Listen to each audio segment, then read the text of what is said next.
Alors la messe chrismale, c'est une tradition très antique. Normalement, cette messe chrismale est célébrée le jeudi saint, le matin du jeudi saint, mais cependant pour des raisons pratiques, puisque les prêtres sont invités à cette messe chrismale, on propose de décaler la messe chrismale lundi, mardi ou mercredi saint, étant donné que le jeudi saint, ce qu'on appelle le triduum pascal, jeudi, vendredi, samedi et dimanche de Pâques, les prêtres sont très accaparés par la liturgie, par la vie liturgique dans leur paroisse. Donc on décale plutôt la messe chrismale, qui est aussi une fête du sacerdoce et qui pour cette raison était célébrée le jeudi, on la décale pour des raisons pratiques les premiers jours de la semaine sainte, et donc dans le diocèse de Limoges, elle est célébrée ce mardi saint. Alors qu'est-ce que c'est que la messe chrismale? Son nom l'indique, chrisme c'est la même racine que Christ, ça a un rapport avec l'onction d'huile qui était faite sur les prêtres de l'Ancienne Alliance, les prophètes et les rois. Et celui qui a été oint, qui a reçu l'onction par excellence, qui est le prêtre, le prophète et le roi attendu par Israël, c'est Jésus, le Messie, Messiar en hébreu, Christos en grec, ça signifie oint, celui qui a reçu l'onction d'huile. Et donc, en célébrant la messe chrismale, l'évêque bénit, consacre les huiles saintes.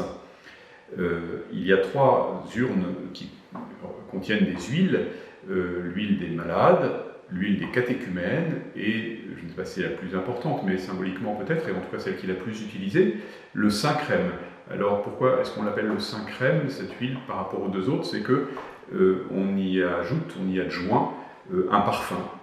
Il semble que l'origine de ce parfum, de cet onguent, qui donne une bonne odeur à cette huile, c'est cette phrase de saint Paul, vous savez, qui dit que le chrétien, il doit sentir la bonne odeur du Christ. Quand on est chrétien, normalement, il y a des effluves de vie chrétienne qui doivent se sentir sans faire d'effort, comme la fleur sans faire d'effort. Voilà.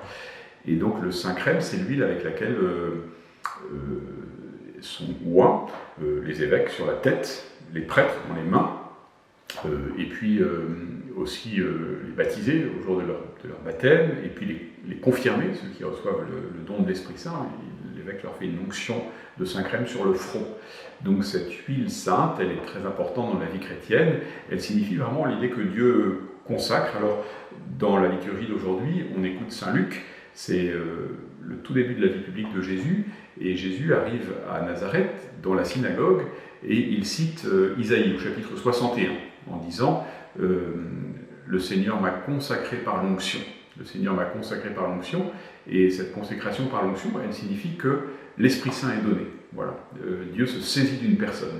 Et donc le baptisé, le confirmé, et puis d'une autre manière, le prêtre ou l'évêque, ils sont vraiment saisis par Dieu pour être députés, envoyés par lui en mission. Donc voilà l'importance de ces huiles qui sont consacrées par l'évêque le jour de la messe chrismale, selon une très antique tradition. Ce qui est plus récent, je crois que c'est un ajout du pape Paul VI dans les années 68-69, c'est de faire de cette messe chrismale originellement prévue le jeudi saint, c'est d'en faire la messe de renouvellement des promesses d'ordination des prêtres. Donc après la liturgie de la parole, avant la bénédiction des saintes huiles, les prêtres sont invités à rénover leurs promesses sacerdotales, donc sous forme d'un dialogue avec l'évêque. L'évêque demande, fils très cher, en cet anniversaire du jour où le Christ fit partager son sacerdoce à ses apôtres, normalement c'est le jeudi, comme je vous l'ai expliqué, voulez-vous devant moi et le peuple de Dieu renouveler les engagements que vous avez pris? Et donc les prêtres disent oui, je le veux, et l'évêque continue à poser des questions. Voulez-vous vivre toujours plus unis au Seigneur Jésus, chercher à lui ressembler en renonçant à vous-même et en restant fidèle aux engagements attachés à notre mission dans l'Église? Et puis l'évêque pose encore une autre question. Voulez-vous, à la suite du Christ, notre chef et notre pasteur, accomplir ce ministère avec désintéressement et charité? Donc les prêtres répondent oui, je le veux, et ensuite l'évêque invite les fidèles à prier pour leurs prêtres et aussi pour leur évêque. Voilà. Alors cette année, évidemment, les conditions sont extrêmement particulières. J'ai invité les prêtres de notre diocèse, à qui j'ai envoyé hier une lettre. Je les ai invités à dire seuls ou ensemble, s'ils ont la chance de vivre en fraternité, cette rénovation des promesses sacerdotales.